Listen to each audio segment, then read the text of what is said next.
everybody. Today on Swagatham Canada's Let's Talk, we have a very interesting guest. He's a techie, an entrepreneur, and a committed community enabler. Let's meet Mr. Biju Mathews. It's indeed a pleasure having you on the show today. Before we move on to the interview, let me introduce Mr. Biju Mathews to our audience. Mr. Biju Mathews is one of the board of trustees at the Toronto Malayali Samajam. He is a social well-wisher, a philanthropist who promotes goodwill initiatives through non-profit organization of TMS, which is Hridaya Purvam, a charitable foundation that helps heart patients in need. He's a techie, an entrepreneur, and the founder CEO of Bannett IT Solutions. Through Bannett, Biju offers top-notch IT solutions to various companies, small, medium, and the government sector undertakings, and even the big ones. So welcome to the show, sir. So let's move on to the interview, sir. We're going to ask you a few questions about you, your achievements, and all your new initiatives. So I'll ask you a set of questions initially, and then we'll move on to the rapid fire round. Okay. So tell us, sir, you've moved in as a teenager to Canada. I think you finished your 11th grade and moved to Canada. How was your experience moving back as a teenager? Well, I don't know where to start, but I will tell you, like after moving to Canada at 11th grade, I came over here. I moved from Kerala, and I'd never been outside Kerala, other than just for sightseeing. So my English was, first of all, really bad, even though I studied in English medium school. Then I came over here. I had to sit at home because I don't have any profession at that time, because I just came from first year pre-degree, which is basically there is no profession, just finished barely high school. So I don't have a profession. So I had to go start looking for a job, like in regular jobs, like non-professional jobs. So I tried looking around. I almost looked for 8 months, and I couldn't find a job at that time. Luckily, my dad was here, who was helping me during that phase. And, I was a smoker, and he was even paying me to buy cigarette. And, he knows I smoke. So after that, I thought, okay, maybe it's not a good idea not being a professional. Then I thought, okay, even though I'm not getting any job, maybe I would start studying something. So I went to one of the colleges over here, which is a private school, because I didn't complete the whole pre-degree. My evaluation came up as I don't even have high school equivalent. Like they will barely give me high school equivalent, so I need to have credits. So I went to a private vocational college over here, which is called CDA Business College. So I went there. I joined the course for LAN administration. Computer maintenance at that time. Like at that time, like computers are just coming out. It's basically XT computers, not the fastest one. The fastest speed at that time was 25 megahertz. Okay. So I said, okay, maybe I will start studying that. Then I went and took the course on that. So the operating system at that time was Windows, not Windows, DOS. And basically I remember. networking was NetWare, and there is no Windows out at that time. So I learned that, and mainly I learned about the hardware of the computer. So it was all a 2-year course. Then I studied that. At the same time, I was working at a distribution center called Celis. So it was really a tough time, basically, because my dad was paying the rent at all that time. So then finally, my dad was able to get me in the distribution center as a shipper receiver. Okay. I started there. Then I don't know what else to say. It was really tough at that time. So then I started earning something which was way low. That. I heard that you were just making $6 per hour. Yes. And it's a massive climb, huge climb from there to an entrepreneur yourself. How was that journey? Well, after I finished my school for 2 years of computer maintenance diploma, then I was still looking for a job in my field of computer, but I still wasn't able to find it. Then I had to go back to school again and took another course for 2 years, which was a LAN administration diploma. So at that time, the network was network. There is no Windows. And as soon as I finished the school, almost finishing the school, the Windows 3.1, no, well, second year, first year beginning, the Windows 3.1 came in. So started learning that myself because everything you had to pay, I don't have that money. I'm taking all these loans from the government to pay for my school. So I learned that. Then by the end of my course, Windows 3.5 came out. Then Microsoft launched Windows NT. So I was more interested then in learning those. So I started learning those myself. Mm. So even though then I got certified on the netware side, that was the biggest networking platform at that time, netware. Perfect. So Mm. I came out of the college. Still, I waited for almost 3 months. Then Mm. after that, I got a call from Unisys Canada. I got the interview, and I got the job as the beginning as a LAN administrator. It was an Perfect. entry level job. Then I could see I have some features. So that was the one of the biggest hardware manufacturer at that time. Unisys Mm. used to build PCs, servers, everything. So I worked there till 1999, Okay. almost I will say 3 to 4 years, almost 3.5 years. But there I had some very nice senior engineers who were very helpful, Mm. who helped me learn a lot of things over there. Like Okay. the company was really nice. They sent me for courses on Microsoft, the full courses. Then I got certified on Microsoft. Then I got certified on the Cisco side. Mm. So at that time, like, I'm only one, so I am like 27, 28, I think 26. So I'm not even sure. 25, 26. So at that time, so basically I want to, my dad said he wanted to go back. So I said, okay, I'll go with him. Then I went back home, then got married and came back. So Okay. life became tough again, came back because I had to sponsor my wife, everything. So 96, I went back, uh, got married, came back. 99, uh, I then applied for jobs. I want to move because I want to bring my wife. Sorry, not bring my wife. Like the parents of my wife. So all those things came up. So I need to move because my salary wasn't matching what will qualify to sponsor them. So I started looking for a job. Then I got a job at a Toronto East General Hospital Okay. in 1999, 2000. So basically, there I got the job initially as technical analyst. Then I worked there almost for 13 years. Okay. And during that time, I learned a lot about new technology because my job over there was technical analyst migrating from a flat network to a Cisco network. That was the Okay. initial job. Then I started doing the Windows 2000 came out. Then I got the Windows 2000 certification. Then I migrated the whole flat network without no domain, nothing, 95 PCs sitting on a network, migrated those to the 2000 NT architecture, then migrated again to the 2000 domain, then implemented Citrix, uh, firewalls, storage area network, like anything I could get my hands on. Then Lovely. finally I left. Well, I cannot say left. I've been let go by the hospital because I had a neck surgery and I couldn't perform my duties. Okay, so Okay. at that time my title was technical architect. So Okay. I really learned on the job like a lot of things that Lovely. normal it's very hard to get hands on, very expensive devices. So I got that job. Then I had the neck surgery, so I couldn't perform well. So anyway, so I went back Mm. to India. So I'm almost like 40, 42. Okay. India, then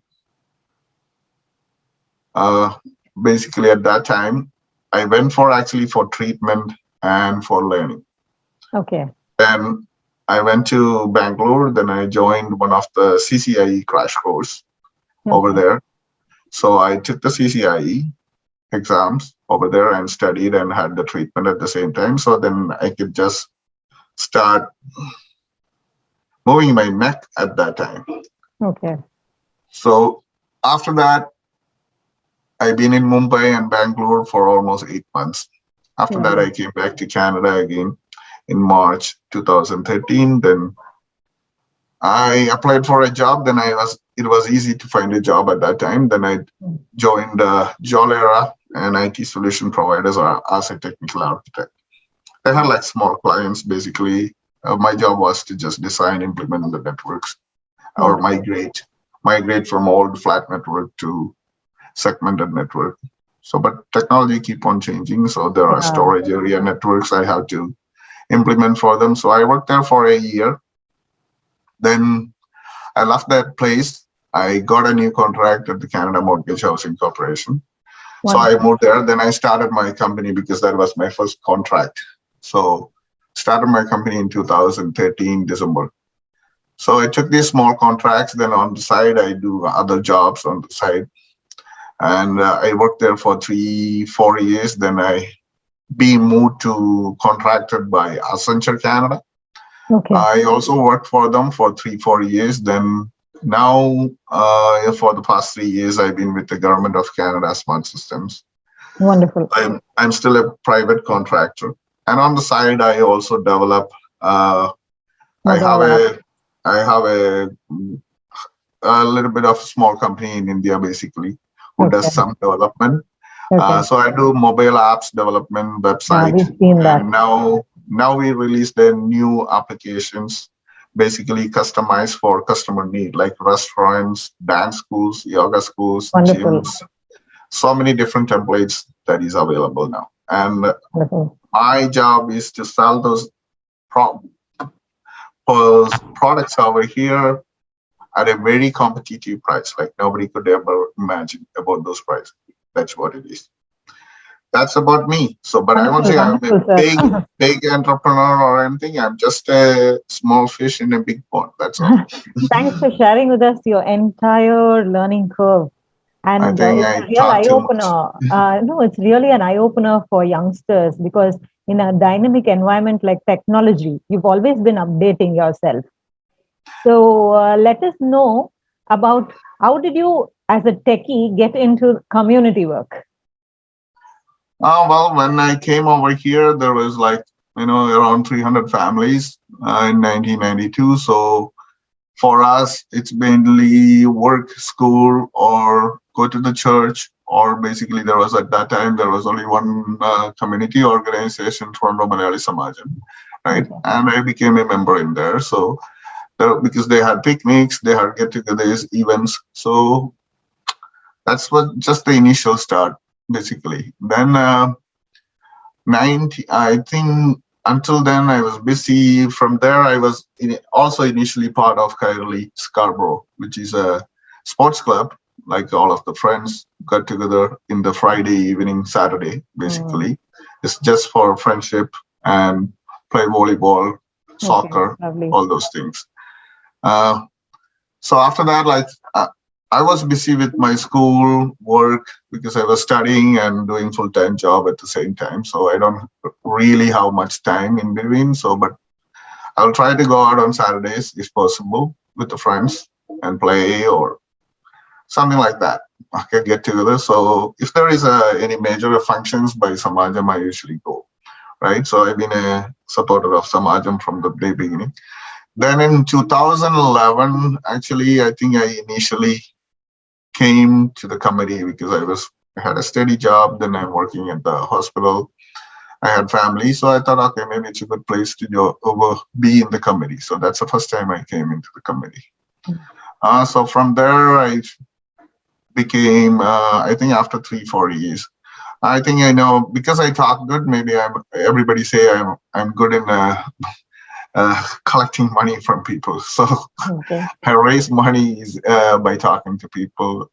That's And then wonderful. 2014, I became the president Oh, um, lovely. of the Toronto Malayali Samajam. They endorsed me and made me the president of Samajam. So Okay. that year, we did really well. And that year, I initially started the Hriday Purvan TMS charity. which is basically I just became uh, I basically my idea was the idea of the Hridayapurvan charity is like people will contribute $5 every month Okay. because $5 anybody could afford, and the out of that $3 will be given for health, and $2 will be given for education. So Hridayapurvam Okay. TMS, it's been doing really, really good. It's not just me, it's all the presidents who came after. They all took it in their hands and they did a really very good job, and it's still going strong. So we did a couple of heart surgeries, a couple of valve replacements, we built houses, and last year we did a major fundraising for one of the girls who had problem, almost raised 150,000. Okay. And there is a lot of international students that coming into Canada now. So some of them, like, they don't have any family, like most of them doesn't have any family here or just friends, and something really bad happened and you had to send the body back home, those kind of things. Like, we help mostly the community over here now. Also, during COVID time, they distributed food for all students, like Okay. almost more than 1,000 students. That was a big step, what last president did. So that's what the charity did, and I'm still part of Toronto Malayali Samajam. I'm still in it. Very good. That's it. But mine, there are other things I do on the side, like Mm. right now, basically, I'm just trying to endorse mayor of Yeah, that Brampton. was my next question to you. Because, Mayor. yeah, tell me, sir. So basically, it's through one of our friends we met Patrick Brown, the mayor of Brampton.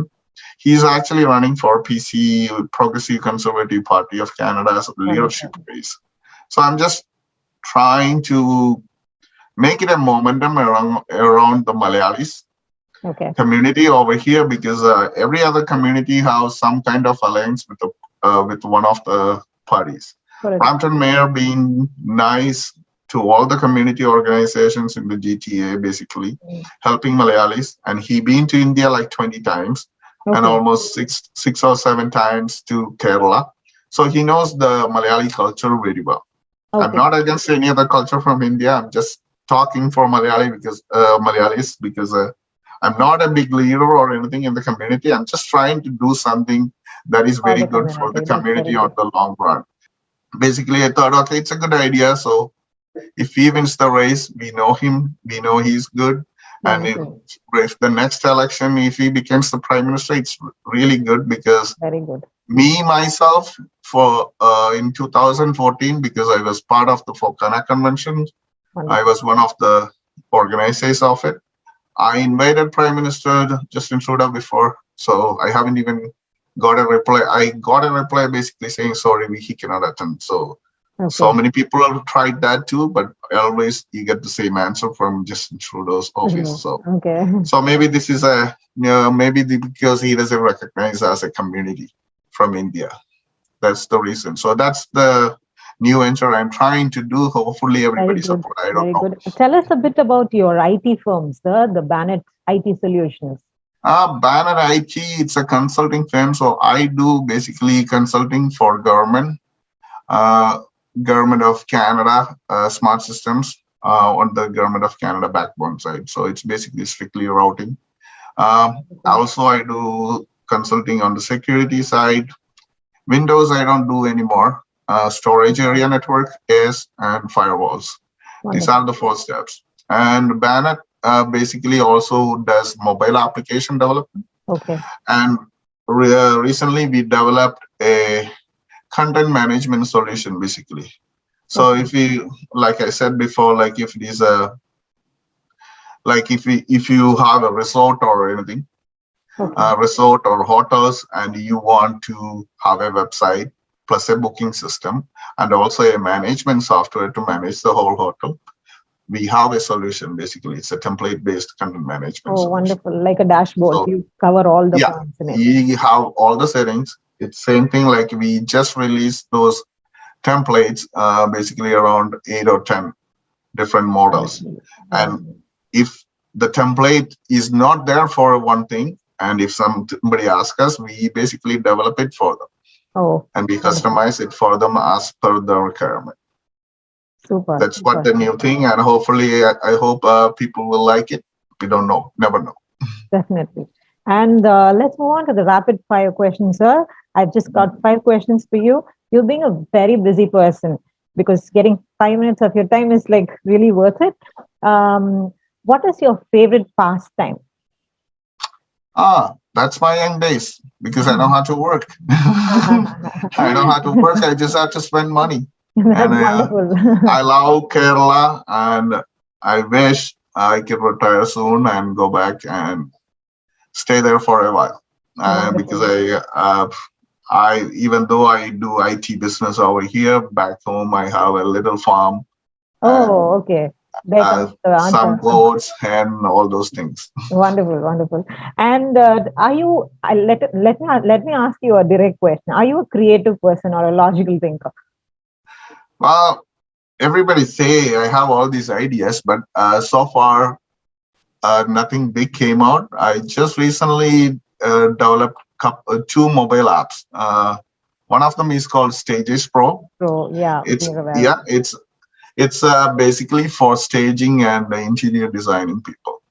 So Wonderful. it's basically I I vision that software as basically the whole business could use that mobile software to Yeah. do run their business, including their inventory, how they want to stage it. And as a second part, we are also putting 3D design, interior designing into it. Oh, wonderful. Okay, 3D staging. So basically, you can take a picture of your room, and you could, if you have even on inventory items like a statue or something that you want to put in the room, you take a picture of the statue, it will convert it into the 3D, and you can place that picture into the room wherever you like and take a Okay. before and after picture. So it It's will be like very useful for interior designers. There is a lot of sites which is online, does it for you, but you have to pay like $30 per picture okay. out that. But we will be releasing it really cheaper with Wonderful, the wonderful. staging company module, and also it will be an independent module. If somebody want to use it, they will be able to use it in for just $25 a month, right? So that is Fantastic. comparable. And also I'm trying looking for business partners to market that, and I got Okay. a couple of options now, so hopefully one of them will turn out soon. And and the other app is basically I've been here 30 years almost, uh, Okay. and my daughter is almost 23 years old. So if Okay. because I came from India, our usually normally around 23, 25 parents start talking to kids about the marriage. So I Okay. started talking to, well, my wife talked to the kid, and the kid said, well, leave it to me, I will find it. So it's different in Canada, even though you're from Kerala. Kerala. So basically, I thought, okay, maybe it's better. The kids over Wonderful. here, they are all friends. Right. So they need to find somebody from outside the close circuit. So Correct. basically, I created a dating app. It's called Oh, also wonderful. Oristam for the kids who are born here, or even international students that come over here to find a person in 18 other countries. Okay. So it's also in the store, and I think it's both of them are doing good so far. And I'm keeping my fingers crossed. Wonderful, sir. So we will boil down that you're a creative person then. Well, I hope so.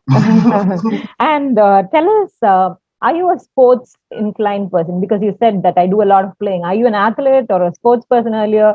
Well, in my school days, I was in the district team for volleyball and also soccer. I was a goalie Okay. in the school team. So even after coming over here, I keep on playing. I also play cricket. Okay. Wonderful. Uh, Wonderful. and I had an accident because of playing cricket. So that's Okay. why I had a neck surgery, basically, Okay. accident. Um, Everybody said it was a nice catch, but my neck Next is gone went on after fire. that. Okay. Yeah. But anyway, I used to play like till 2013 before Okay. the surgery volleyball. I was somewhat good on it, I think so. Wonderful. Wonderful. Yeah. So after that, I stopped playing because I cannot play much.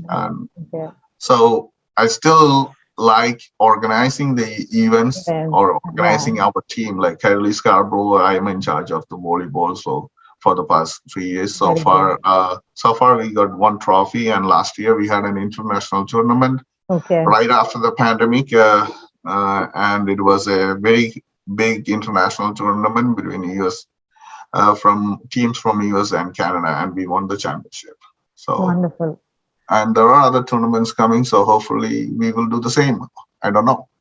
Keep up the spirit. And I Yes. also support the whole Kairali for all their cricket team, volleyball, basketball, and soccer. Like That's as very good. Kairali Scarborough, we've been proud. We had so many tournaments. We won so many tournaments. Okay, wonderful, sir. And just for the last question for the day, tell us what are your short-term goals for the near future? Um, Just whatever is Short-term in the top of goals. your mind. Right now, short-term goal is basically I have to see how I could make more revenue, basically using the current Mm. products I have. And on the side, at the same time, hopefully the whole Malayali community come together, stand, and make this thing, this conservative election, uh, Wonderful. and make Patrick win for the Okay. next PC Conservative Party leadership. So that's my short-term goals, and the long-term goals within a couple of years. I want to retire basically and Okay. move to Kerala, hopefully, Okay. uh, if God permits. That's Okay. all. That's lovely, sir. That was nice having you with us today. It was And very informative, and you gave us a lot of tips and takeaways for the youngsters as advice as well. Thank you so much. We wish you all the best for all your endeavors and hope to see you soon with many more of your achievements. Thank you so much. okay, thank you for giving me the time. And well, I don't know. Hopefully, we will see again. Thank Thank you. you, sir. Thanks for your time.